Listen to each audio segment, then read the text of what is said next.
All right, welcome to Money Never Sleeps. This is the show where we talk about anything and everything that impacts the flow of money from around the corner to around the world. And I told you guys we are going to be doing a lot of great things on Money Never Sleeps.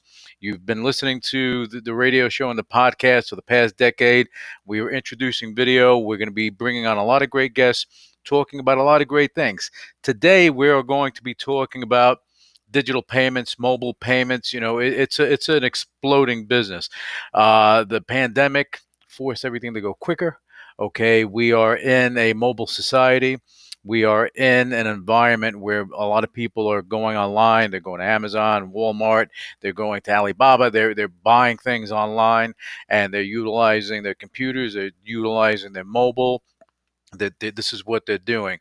To date, this year, it's already estimated that you'll have over 1 billion mobile transactions. That's huge.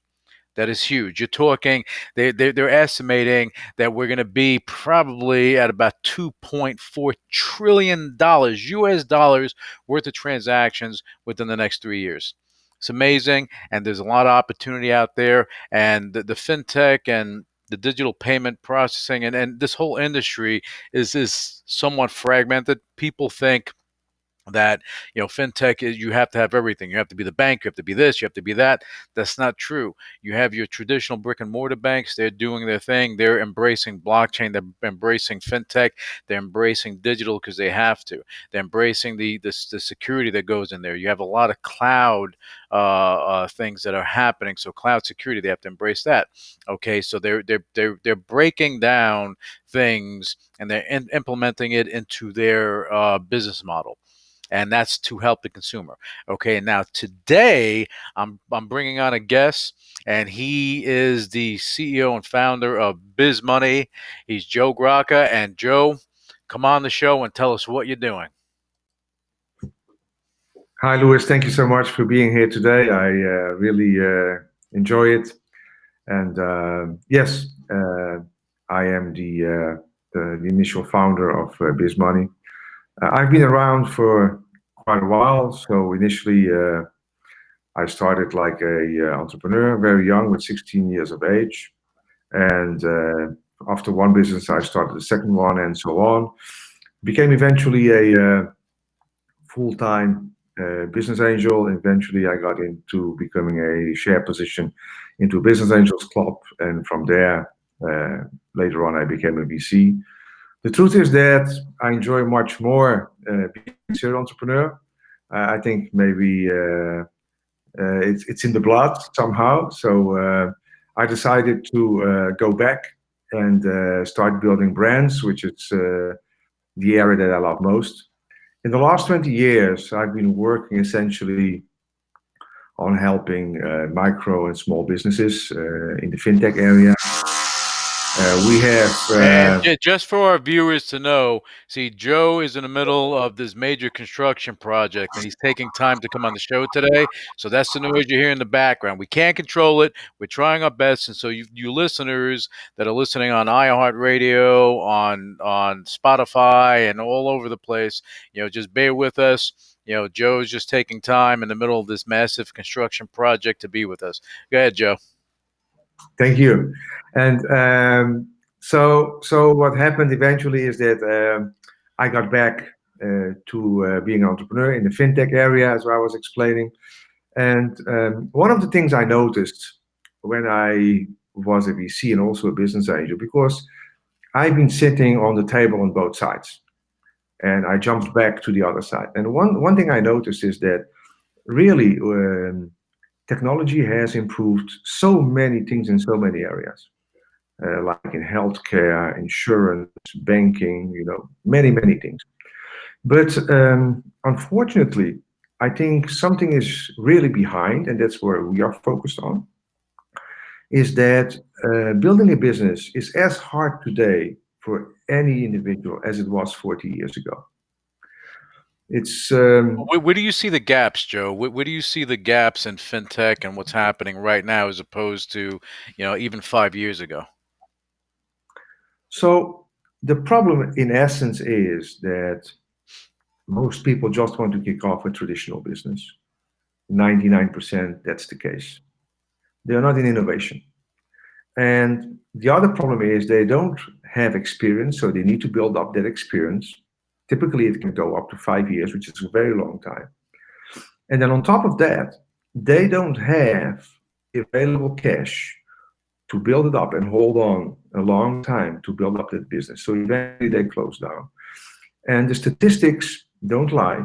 It's something that happens in every country in the world, including the US. And I'm just giving you the low bottom number. I know it's much higher. Like 75% basically closes down immediately between 6 and 9 months. And if you look at the remaining, which survives, like 0.5% survives, it's up to 5 years. It's a very, very long roadmap. Now, the industry, which is basically what they need is equity, has not been able to close that gap. So from all the demand, only 1% is covered. And that 1% essentially goes to innovation most of the time. So it's easy to understand that 99% falls off, and that 1% that goes to innovation picks out 3% from all the innovation offer and eventually is going to fund 1%. So we are talking about 0.0003% that eventually gets funded. So the way I look at it, if you go to a doctor and the doctor says, well, your survival rate is 0.0003%, what do you think? Right? So the solution essentially for all these gentlemen, you're talking about micro companies, one-man show, small companies up to 10 employees, is in a very different corner. Now, they're not able to get to the cash. They need to gain the experience. So the solution is essentially in fintech, but what we say converging technologies. Hmm. And those converging technologies will need to give an ecosystem, more or less it's like a lifestyle. And that's why we focus essentially on millennials, because this new generation that's already here, which is basically taking over from the X generation, Do you those think are do you think that's the driving force right now in mobile and fintech, the millennials and Gen Zs?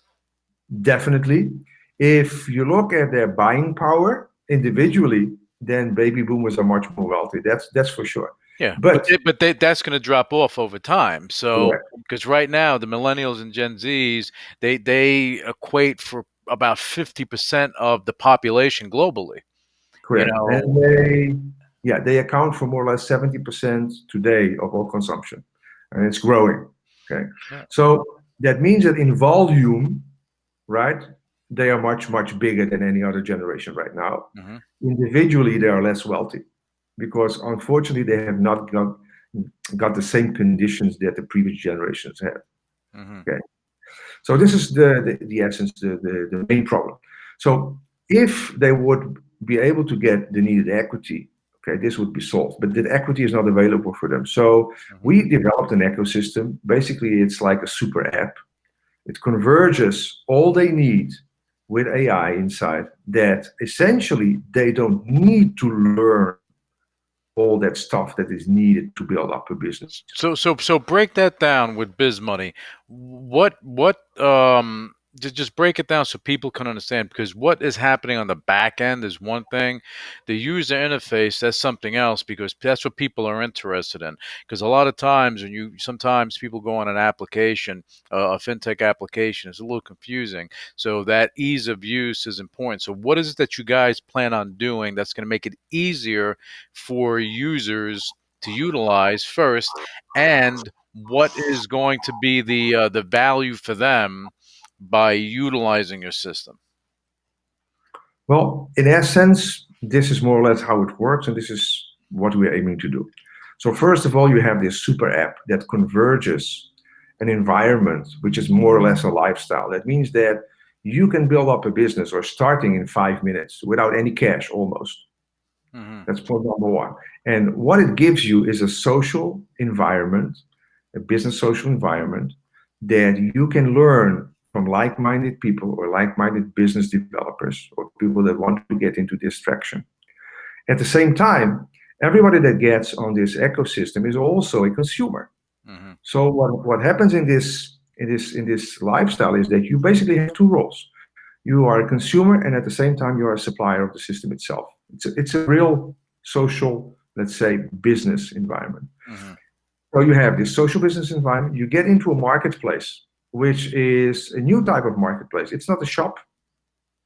Okay, it's basically provided by AI, and that AI targets you based on the experience it has with you and some ingredients that you can give to it and manipulate it. So you're Okay. incorporating machine learning into the system so they can learn the patterns of the consumer, and you have a marketplace where you're not just banking, you have the ability to interact with merchants and get deals and build an ecosystem that can be advantageous to them.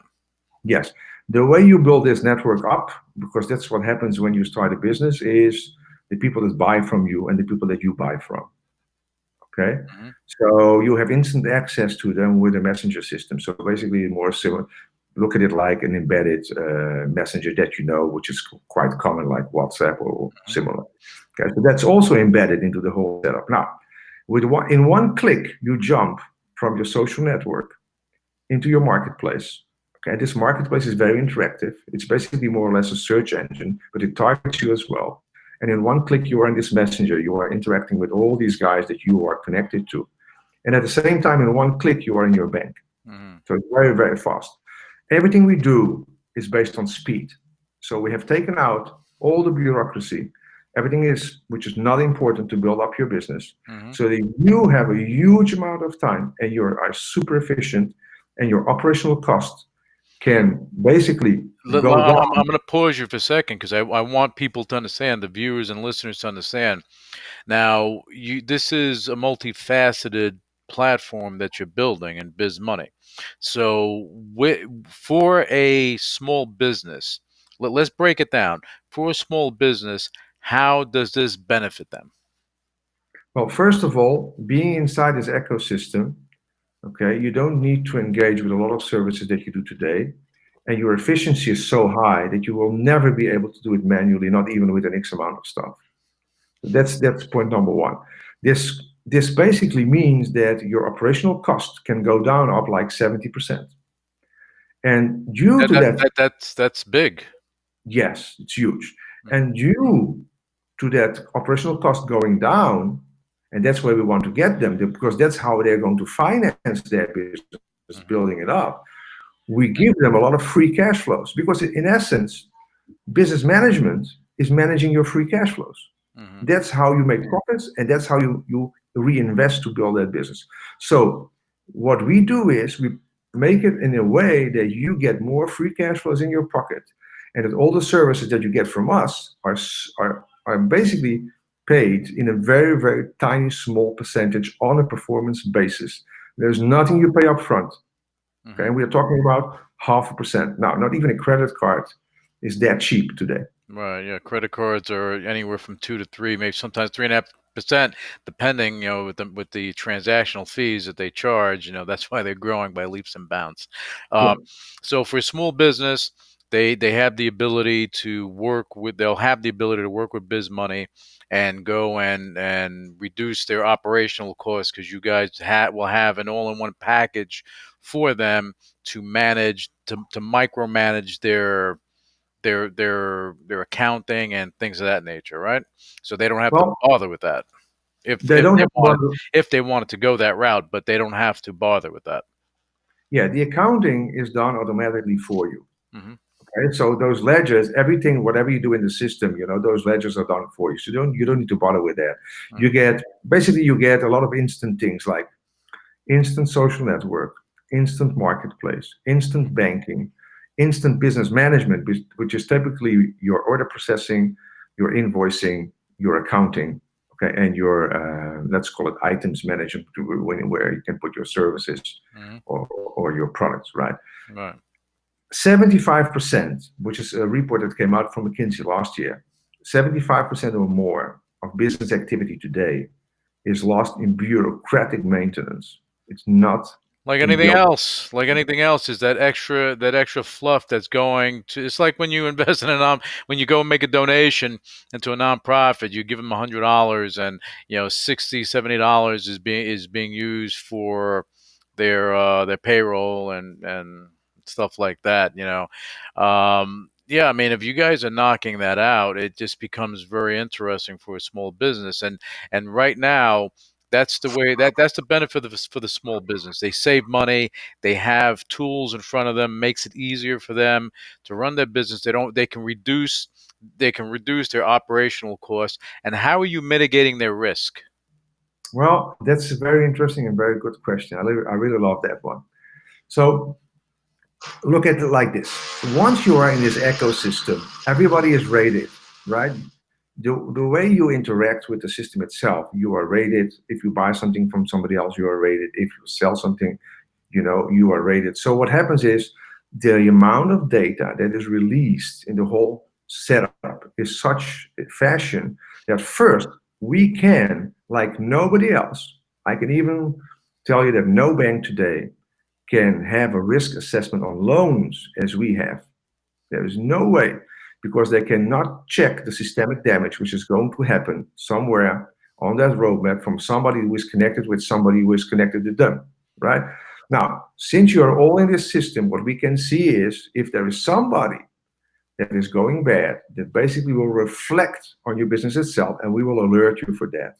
So the risk is that you let these machines work for you for 24 hours, 7 days a week, So if there's right? a bad act or someone that doesn't, pay the merchants and they don't do that, and they're looking to do something, you'll get alerted. And as a small business owner or a merchant or whatever the case may be, they have the option to do business with them or not, but they'll be alerted that there's a risk factor there. And you're going to have levels of risk: low, medium, high, watch out, call your mother because something bad's going to happen, that type of thing. Correct. And also in today in on digital business online, you have a huge amount of scams going on, right? Sure. Goods that are not delivered, promises they're not fulfilled. In our setup, client is king. Okay, and there is no way that anybody is going to pay anything before the goods arrive at your door. Now, what you're going to ask me probably right now is, how are you going to do that? Hmm. Because there is a risk from the supplier that's selling the goods, not getting the cash. Well, that will never happen, right? And why will it not happen? Because all the players in this ecosystem, they all have a bank account with us. Hmm. Okay. So what happens is that when somebody buys something, what we do is we just block the cash into your account. It's never taken from you, but you also have not access to that cash to spend it on anything else. Okay. So you're mitigating the risk for the supplier or the merchant, and you're basically saying, hey, they're not going to give you the money now, but it's blocked in their account for the transaction. So when they get to merchandise, and once they get it within a few days, if everything's fine, then the money's released to the merchant. So Correct. the merchant sees this, right? Yes. So Okay. what happens is that it's very convenient for consumers because you're not paying at the door anymore. There's Hmm. no cash going on. There's no swipe of any card, right? You have the package. You look into the package. If it's not in order, you take a picture, upload it, ask for a recall. It's sent back, and it's done. And once the merchant receives his package back, your money is released automatically. As So opposed to Amazon, where they'll charge you when it ships out, and then you have to go get a refund and all this stuff. So basically, you're pretty much you're reducing well, you're kind of reducing the potential for refunds because the money's just locked in their account. If something's wrong with the product, the merchant didn't do the right thing, so that's bad on them. But the consumer, because you said client is king, right? That's your tagline. Client is king. I like that. So basically, the consumer is in control.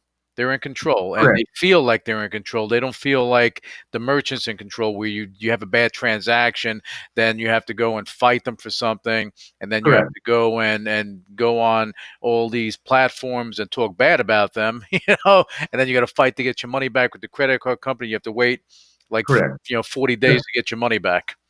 Correct. That's not the case. So we do everything related to speed and secure. Even if the goods disappear along that road, okay, Hmm. we have insurance to cover that. So it means that all parties are always covered somehow. Okay, Okay. that's good. Now, That's a positive thing because you're providing the service for the small business. You're providing, putting the consumer in charge. You're also letting the small business or the supplier know that, hey, you can sell your products here. However, you will get paid just like if you were doing a B2B, where you're going to give terms, and the terms will be 3 days, 4 days, whatever it's going to be, from shipping to getting to them, for them to approve it. Now, in that instance, who's paying for the shipping? The merchant, or is that the customer? So the merchant is paying for the shipment. Hmm. He has an insurance, so if the goods get back, that insurance will cover the shipment itself. Okay. Okay. At the end, what we want to basically achieve is that the consumer, right, needs to be treated well Hmm. at all times. Right. So if he has a bad performance somewhere, we will know that very fast, and he gets rated, and eventually no merchant will like to supply him. That's basically it. And then Okay. you get blackballed with on the platform, and that doesn't work for them. Yeah. Okay, so now let's move forward. The supplier, the benefit for the supplier now.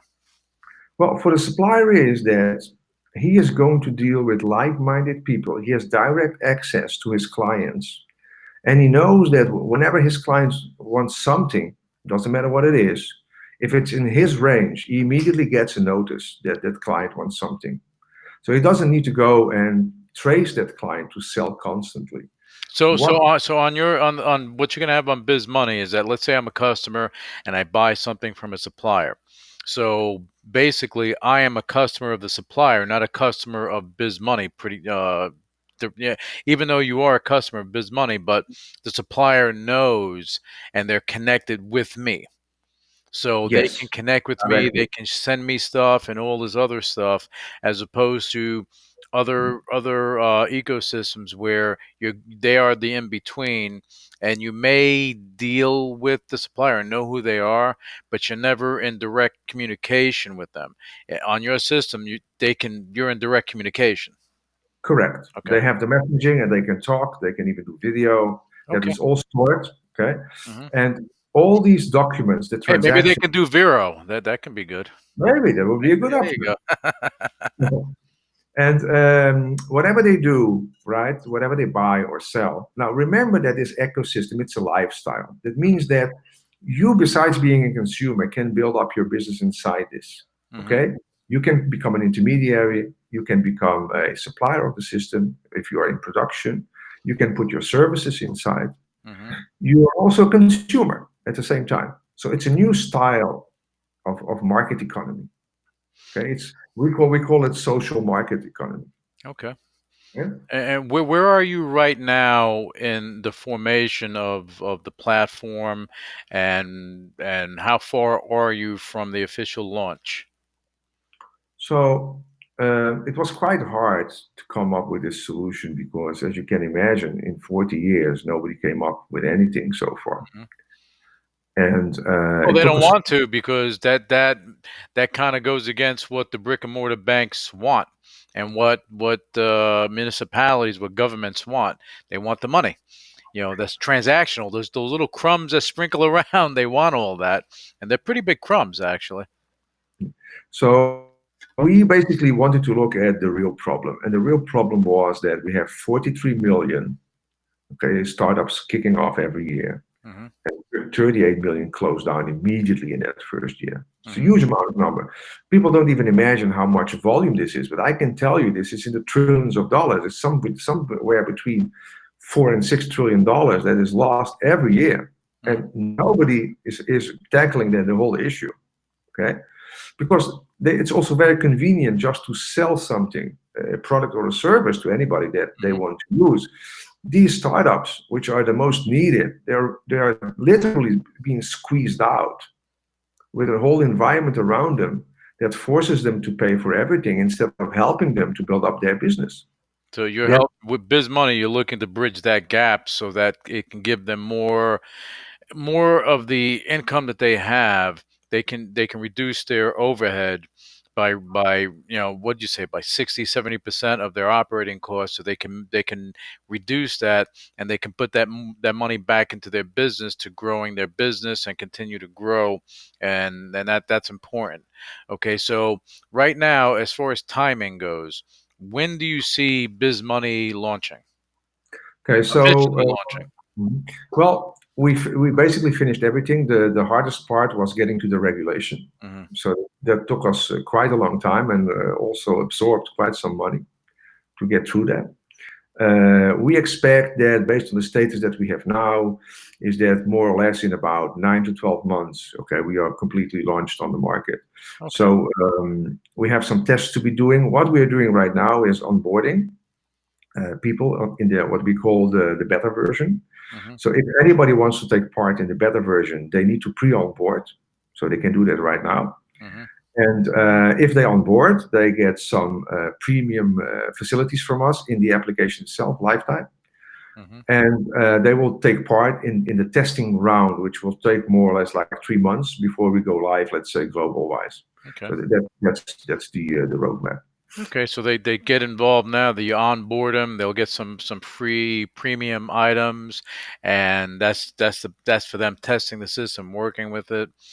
All right, and now you figure sometime in 2021 you'll be up and out, and right now Correct. you're just in that beta mode and onboarding and knocking out the tweaks and getting everything done and getting the suppliers lined up. So that's a positive thing. So now let's talk about two things before we end the show. First, fundraising wise, are you doing a capital raise for Biz Money at this point? Well, it's good that you pointed it out. We're going to start with a new round. So far, basically, we have financed everything with our own cash along this roadmap. As mentioned before, most of us, we are serial entrepreneurs. We Hmm. have quite some knowledge, and we had the available money to kick it off. And now we come to a point that we say, okay, so we want to open the doors. So we're going to start with this A round, which is basically this listing is going to take off in about 2 weeks from now, Hmm. and that will be running like more or less like 3 months, and then we close it down, and then we will stop. We don't expect to be raising much more rounds after that. The main reason is, and this is, I'm saying this with a smile, Hmm. because look at this, with a 0.5% that we charge, okay, which is nothing compared to what everything and everybody else charges today. Right. We have an EBITDA, okay, of 85%. So So your margins are very high because you reduce your operating costs, which trickles down to the whoever's on your platform. correct.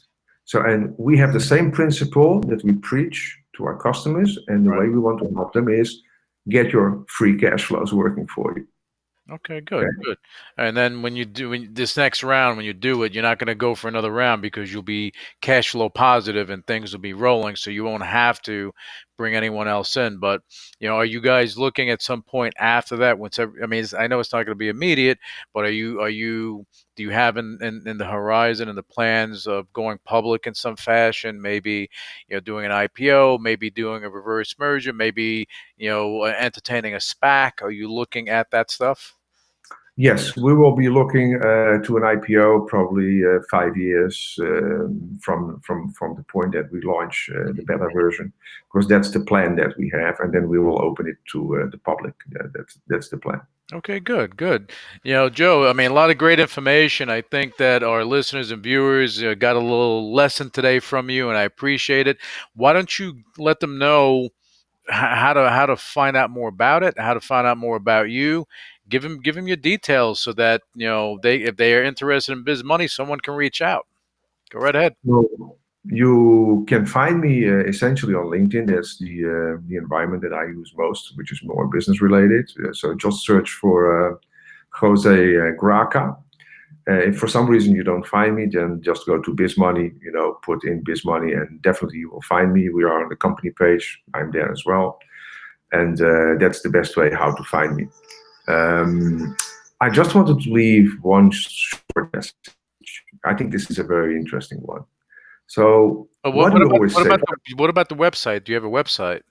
yes, the website is bizmoney.com, Okay. so you can go there as Okay. well. So the message basically that I would like to leave is like this. You can look at BizMoney, right? And you can see nothing.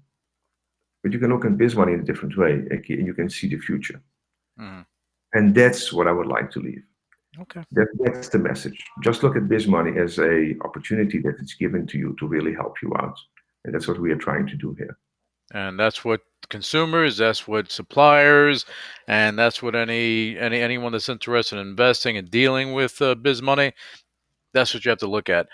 And I call Jose Graca, I call him Joe because I like him. He's a good guy. He has he's a wealth of knowledge, and bringing him on the show allowed us to share that with everyone. So Joe, I appreciate it.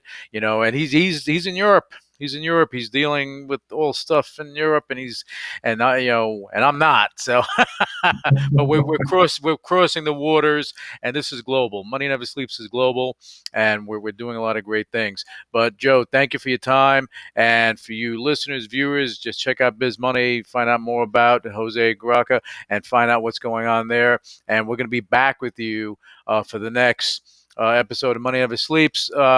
Keep in mind, you can find us on iHeartRadio, Spotify, iTunes, Google Podcasts, Player FM, on YouTube now with the videos. We have a lot of stuff going on. And definitely you can find us on VeroHive.com.